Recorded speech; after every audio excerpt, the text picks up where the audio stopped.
नमस्कार दोस्तों, स्वागत है आप लोगों का हमारे YouTube चैनल RDY मैथमेटिक्स में। दोस्तों, यदि आप रेलवे से संबंधित तैयारी करते हैं तो ये वीडियो आपके लिए काफ़ी इम्पोर्टेंट होने वाली है, क्योंकि इस वीडियो में 3 क्वेश्चन हम बताने वाले हैं जो बहुत ही कम समय में और शॉर्ट ट्रिक से क्वेश्चन को सॉल्व कराए जाएंगे। यदि आप रेलवे से संबंधित तैयारी करते हैं तो ये वीडियो आपके लिए काफ़ी महत्वपूर्ण होने वाली है। यदि तरीका पसंद आता है तो प्लीज़ हमारे चैनल को सब्सक्राइब और इस वीडियो को लाइक और शेयर करना न भूलें। क्वेश्चन दिया गया है कि किरण के पास 50 रुपये तथा 100 रुपये के कुल 85 नोट हैं। यदि उसके पास कुल धन 5,000 रुपये हो तो 50 रुपये नोटों की संख्या क्या होगी। यदि आप इसे बेसिक से लगाते हैं तो उसमें आपको काफ़ी समय लग जाएगा, जबकि रेलवे ग्रुप डी में आपको 90 मिनट में ही 100 क्वेश्चन करने होते हैं। यदि आप वहाँ इसे आप बेसिक से लगाते हैं तो आप बहुत ही कम क्वेश्चन को करने का चांस होगा। यदि आप इसे विकल्प से देखते ही क्वेश्चन को सॉल्व कर लेंगे तो आप बचा हुआ टाइम दूसरे क्वेश्चन पे देके आप उसे आसानी से सॉल्व कर सकते हैं। दिया है कि कुल 85 नोट हैं और एक नोट की संख्या ऑप्शन में दे दिया है। इसे विकल्प से ही चेक करके निकाल सकते हैं, आपको कोई तरीका या ट्रिक लगाने की जरूरत नहीं है। यदि आप थोड़ा सा कैलकुलेशन तेज रखेंगे तो आप बिना कलम उठाए ही क्वेश्चन को सॉल्व कर सकते हैं। दिया है कि यदि 50 के नोट यदि 40 होंगे तो बचे नोट कितने 45 आपके 100। यदि यही संख्या आपकी जो 100 नोटों की संख्या 45 है तो ये टोटल 45 हो तो 100 नोटों की संख्या ही दे देता है। अब यहाँ पे बचा 50 का, तो इससे भी अधिक हो जाएगा। कितना अमाउंट है 5,000, तो ऑप्शन नंबर डी आपका गलत हो जाता है। यदि यहाँ पे आपका 50 जो है 50 के नोट होंगे तो ये होगा आपका 2,500 रुपये। अब इसके बाद 35 नोट बचते हैं 100 के, तो इसमें आप 35 100 जोड़ देंगे तो ये भी 5,000 से ऊपर चला जाता है, तो ऑप्शन नंबर बी भी गलत है। आपको लगाने की एकदम बिल्कुल ज़रूरत नहीं है, बस आप अपना दिमाग लगा के थोड़ा सा ऑप्शन पे देखेंगे तो आपका राइट आंसर मिल जाएगा, क्योंकि विकल्प ऐसा बनाया ही जाता है जिससे आप देखते हुए सेकेंडों में गलत कर सकते हैं। अब ऑप्शन नंबर ए को देख लीजिए, इसमें होगा आपका 1,500 नोट।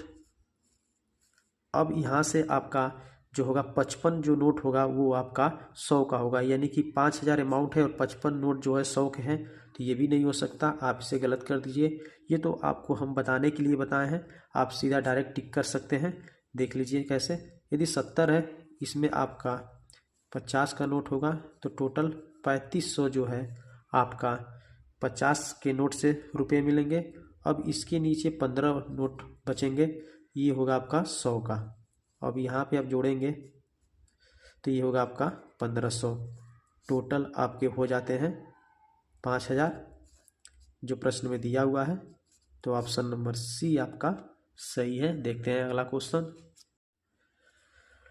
अगला क्वेश्चन है कि ए तथा बी का योग 116 के बराबर है। ए सी से 3 कम है लेकिन बी से 4 अधिक है। सी किस संख्या के बराबर है। बहुत ही महत्वपूर्ण क्वेश्चन है, आरआरबी में पूछा जा चुका है।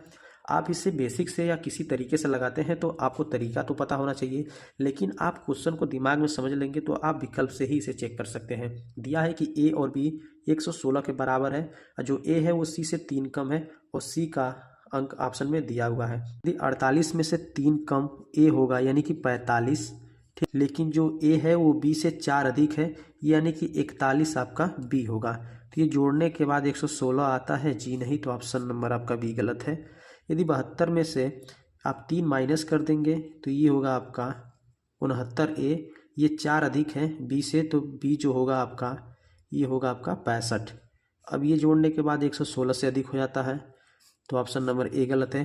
आपका विकल्प ऐसा जरूर बनाया जाता है कि आप थोड़ा सा दिमाग लगाएंगे तो आप विकल्प से ही क्वेश्चन को सॉल्व कर सकते हैं, आपको क्वेश्चन को लगाने की भी जरूरत नहीं पड़ेगी। यदि 37 में से यदि आप 3 माइनस कर देंगे ये होगा आपका 34 और ये होगा आपका 30। ये जोड़ने के बाद 116 नहीं आता है, तो ऑप्शन नंबर सी भी गलत हो जाता है। आपको तीनों विकल्प इसलिए बता रहे हैं ताकि आप अच्छे से समझ सकें। बाकी आप ऐसे पहले ऑप्शन को चेक करेंगे वही सही लग जाएगा, तो आपको बाकी ऑप्शन को चेक करने की जरूरत नहीं है। लेकिन हमेशा हम अंत में वो ऑप्शन बताते हैं ताकि आपको आसानी से कैसे ऑप्शन गलत होते हैं आप पकड़ सकें। यदि 63 सी है तो इसमें से 3 कम जो होगा यानी कि 60 आपका ए होगा और इससे कम आपका 4 कम बी होगा। जोड़ने के बाद आपका 116 आता है, जी हाँ 116 आता है, तो ऑप्शन नंबर आपका टी वाला सही है। देखते हैं अगला क्वेश्चन। अगला और आखिरी क्वेश्चन है कि किसी संख्या को 7/6 से गुणा करने को कहा गया, परंतु उस संख्या को 7/6 से भाग दे दिया गया, जिससे परिणाम वास्तविक परिणाम से 39 कम प्राप्त हुआ।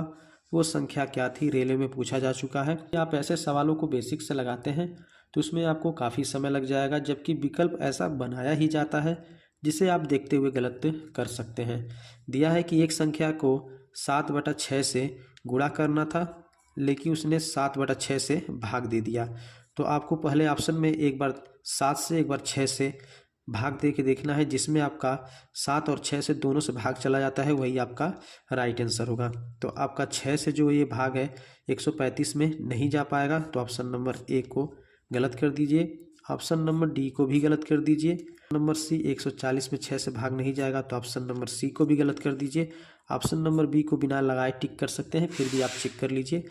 इस संख्या में 7/6 से गुणा करना था, 6 दूना 12 और 6 कैम 6, इसमें आप ला कर गुणा कर दीजिए, आएगा 7 कैम 7, 7 दूना के 14, 147 उसको लाना था, लेकिन उसने 7/6 से भाग दे दिया। तो 126 में अब 7 से भाग देना है और 6 से गुणा करना है, यानी कि 7 कैम 7 और आपका ये होगा 7/56। अब इसमें आपको गुणा कर देना है, तो 8 48 और 6 कैम 6 और 4 होगा आपका 10। इससे आपका 39 कम है जो प्रश्न में दिया हुआ है, तो ऑप्शन नंबर बी आपका सही है। तरीका पसंद आया हो तो प्लीज़ हमारे चैनल को सब्सक्राइब और इस वीडियो को लाइक और शेयर करना न भूलें। अगले वीडियो में इससे भी अच्छे क्वेश्चन और ट्रिक के साथ, तब तक के लिए नमस्कार।